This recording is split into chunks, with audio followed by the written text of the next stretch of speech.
I never saw it coming. I mean, who does? If I had seen it coming, it never would have happened. One moment, I was driving my son to his swim lesson, and the next moment, the whole world was crashing into my car, or at least it felt that way. The car hit us broadside on the driver's side, pushing our car into yet another car and sandwiching us in between. The crash totaled the car, but my son and I came out seemingly fine. But it took me almost a year before I stopped bracing myself every time I went through an intersection. The trauma of those moments of chaos stayed with me for months. Even now, talking about it years later, I feel that trauma lingering still. That crash came back to me this past week. Why? I was thinking about this message, about the virus that crashed into us, that crashed into our world 2 years ago. Back then at the church, we were putting finishing touches on a women's event, Wine and Unwind on the patio. We were holding our Lenten movie series in the chapel next door. Aaron and Jason were getting ready for their wedding. And in 3 weeks, all of that changed. This movie series stopped. Aaron and Jason's wedding went virtual, as did our worship. And it would take a long time before we risked doing anything like Wine and Unwind again. Something not only that we couldn't see coming, but that we could not even see, slammed into our lives. And now, 2 years later, we are still trying to recover, still bracing ourselves for what new variant might yet crash into our lives. Yet this pandemic will end. In fact, it might be winding down even now. Please God. But when it does end, it doesn't mean the trauma will end.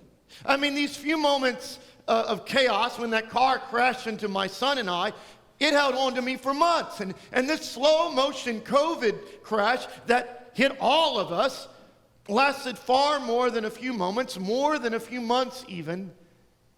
And sadly, millions did not come out of it seemingly unharmed. That crash has changed things in ways we are all still struggling to figure out. So where do we go from here? Well, we go forward, right? What other choice do we have? That's not the question.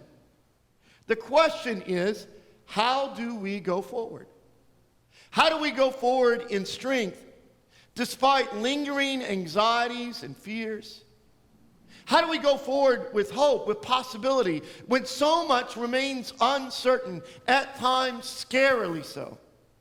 How do you not let the trauma of the past 2 years not trip you up, not hold you back from where God yearns you to go? In these words, given to a man who had not only experienced 2 years of trauma, but decades of it, God shows you the way. Let's listen and hear what God has to say as we read from this passage from the book of Joshua, the very first chapter. Listen and hear the word of the Lord. After the death of Moses, the servant of the Lord spoke to Joshua, son of Nun, Moses' assistant, saying, "My servant Moses is dead. Now proceed to cross the Jordan, you and all this people, into the land that I am giving to them, to the Israelites. Every place that the sole of your foot will tread upon, I have given to you, as I promised to Moses. From the wilderness and the Lebanon, as far as the great river, the river Euphrates, all the land of the Hittites, to the great sea, in the west shall be your territory. No one shall be able to stand against you all the days of your life. As I was with Moses, so I will be with you. I will not fail you or forsake you. Be strong and courageous, for you shall put this people in possession of the land that I swore to their ancestors to give them. Only be strong and very courageous, being careful to act in accordance with all the law that my servant Moses commanded you. Do not turn from it to the right hand or to the left, so that you may be successful wherever you go. This book of the law shall not depart out of your mouth. You shall meditate on it day and night, so that you may be careful to act in accordance with all that is written in it. For then you shall make your way prosperous, and then you shall be successful. I hereby command you, be strong and courageous. Do not be frightened or dismayed, for the Lord your God is with you wherever you go. This is the word of the Lord. Thanks be to God.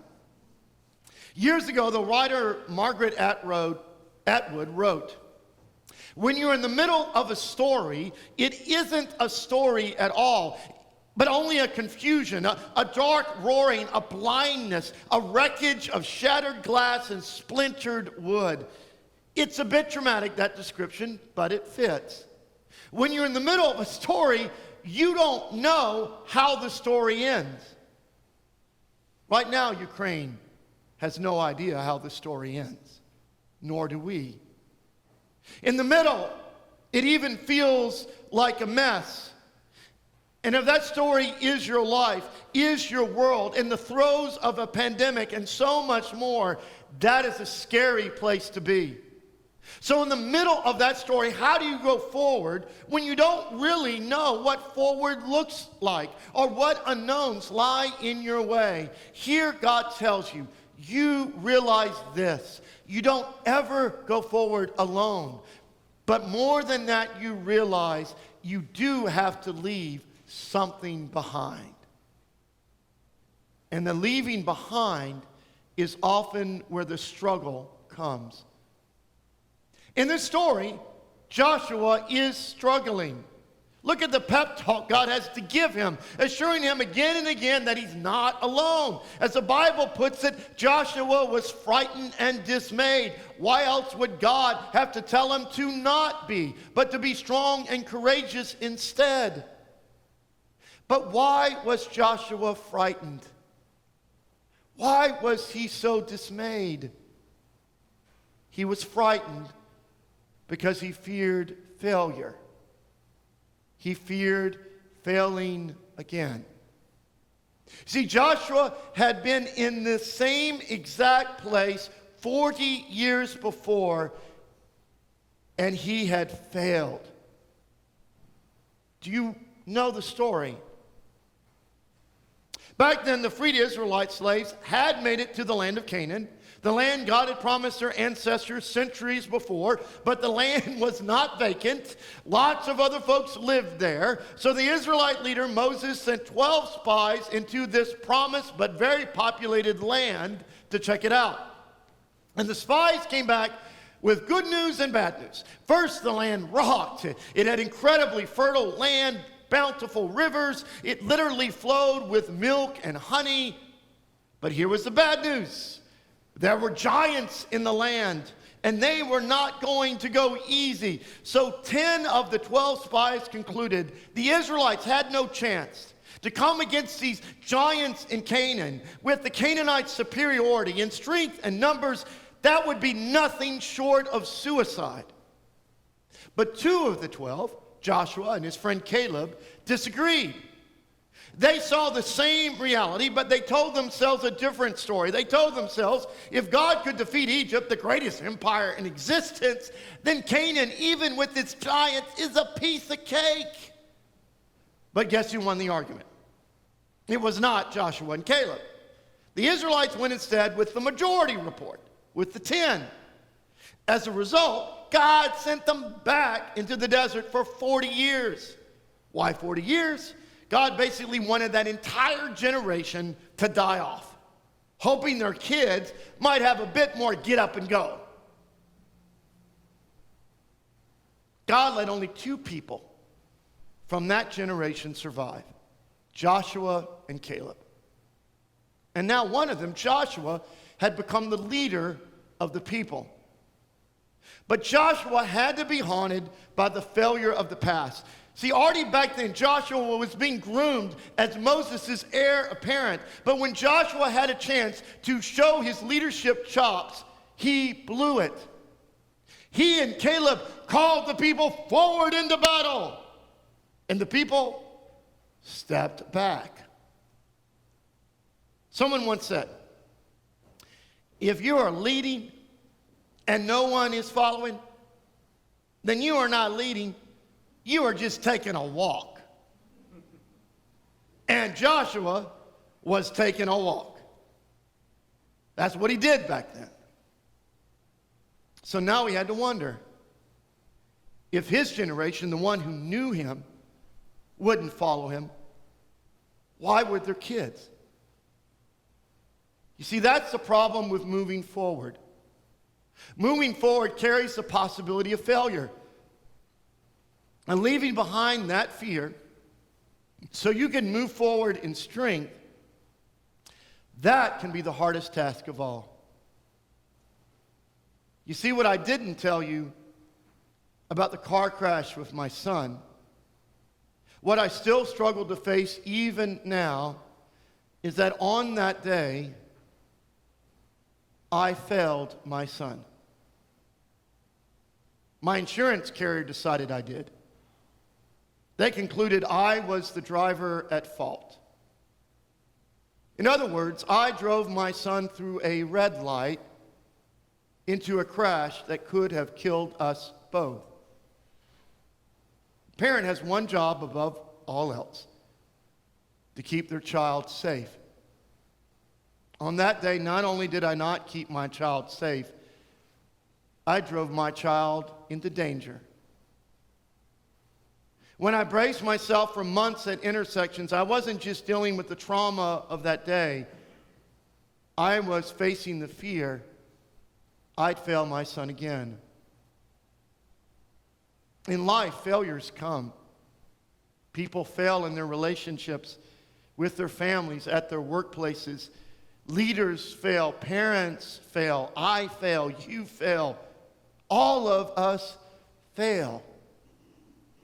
The key is realizing failure might define an event, but it does not define you.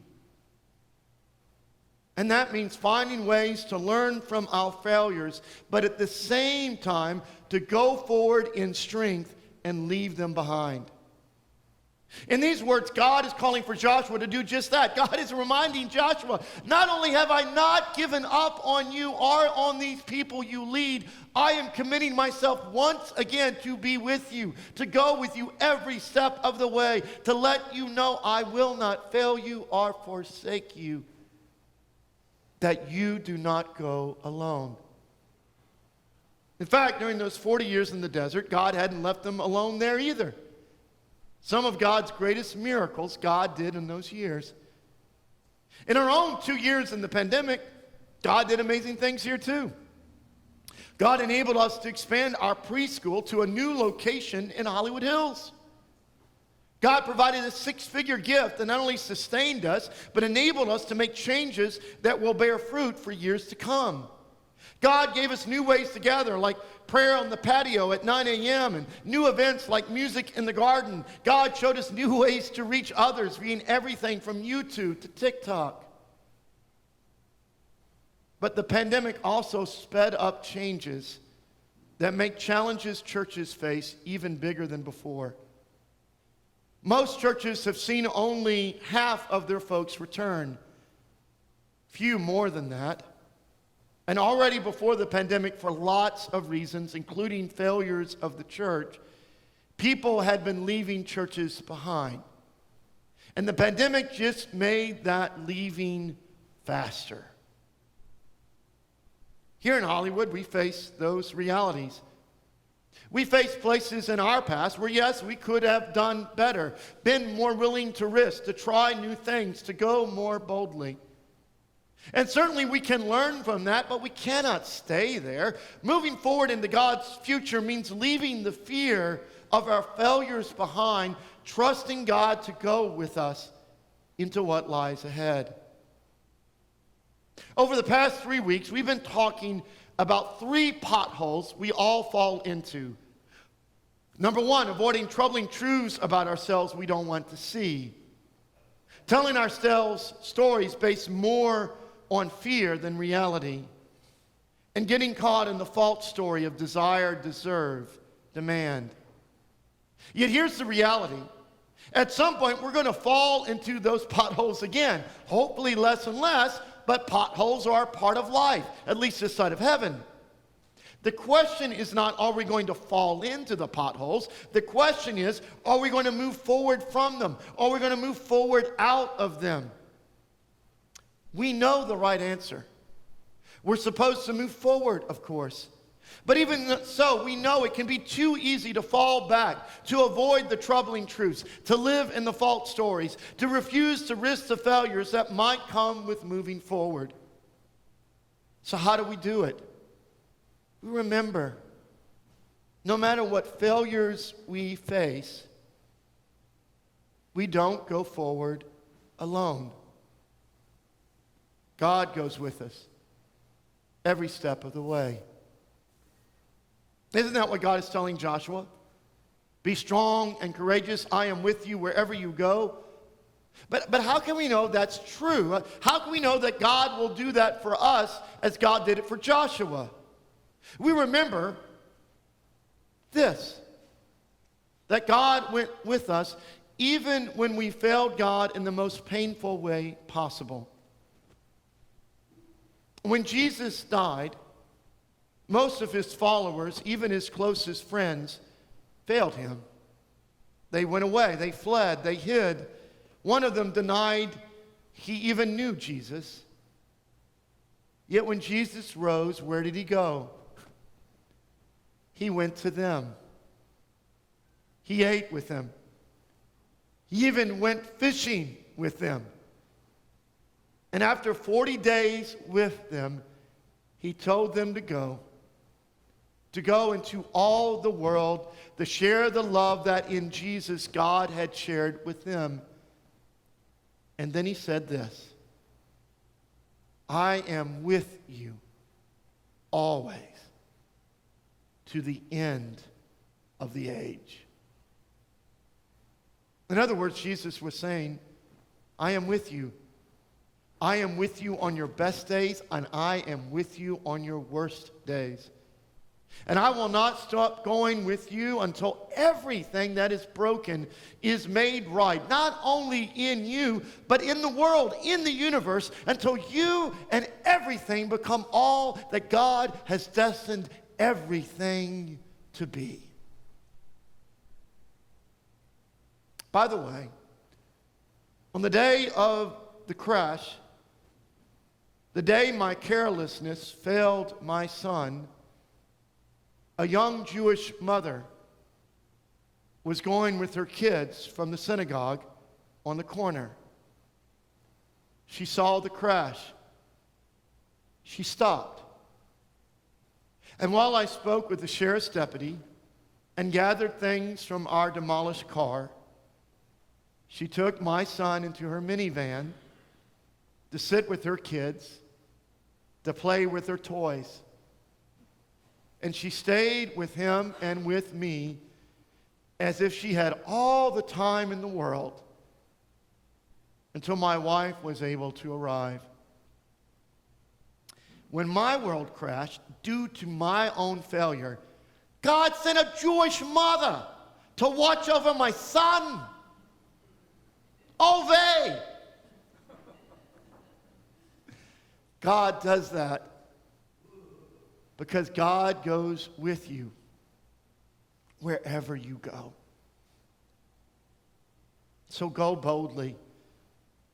do not be frightened or dismayed. God goes with you. God goes with you and I every step of the way. Yes, learn from your failures, from the potholes in which you fall, but then leave them behind. God has. As you go in the strength of God's unfailing love, God will do great things. God will lead you to conquer giants that you face. God will strengthen you to grasp promises that God has given you. God can and will do more in you, even in your broken and failed places, than anything you could ever ask or dream or imagine. So where is God calling you to go? Wherever it is, go. Go. Go in strength and courage. For the Lord your God is with you wherever you go. Amen.